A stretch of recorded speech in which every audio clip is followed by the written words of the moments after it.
Thank you, Representative Cummings. Madam Speaker, I rise today to express strong support for H.R. 3231, the Federal Intern Protection Act of 2015.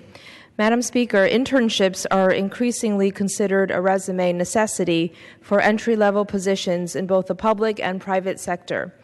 More and more businesses, organizations, and government agencies consider internships a prerequisite experience to full-time employment. In fact, in college campuses across this country, career service officers push their students to obtain competitive internships because they provide valuable professional experiences and are considered essential. But what we often forget is that unpaid interns are amongst the most vulnerable of workers. They need these internships to succeed in their careers, yet they are powerless to protect themselves from discrimination and sexual harassment. Facing these challenges can be devastating to young interns at the beginning of their careers.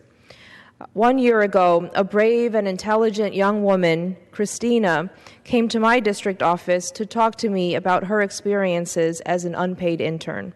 Christina had faced sexual harassment. She had no legal recourse, but she refused to stay silent. She came to my office with a fellow college student, Anna. They told me about the experiences of many young college students who had faced sexual harassment as unpaid interns. I stand here on their behalf today because we can do something about this. State legislatures across this country have started to listen. New York, Oregon, Illinois, California, Connecticut, New Jersey, Washington, D.C., and New York City have all passed some form of protection for unpaid interns. Unpaid internships in federal agencies in particular are coveted and competitive positions.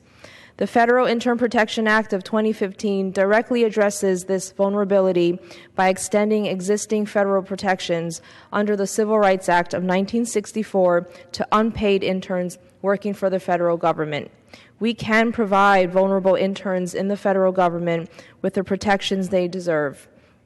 I'd like to thank my colleague, Representative Cummings, for his leadership on this issue, for Representative Scott and Eleanor Holmes Norton and their staff for all their hard work, and I yield back the balance of my time. The gentlelady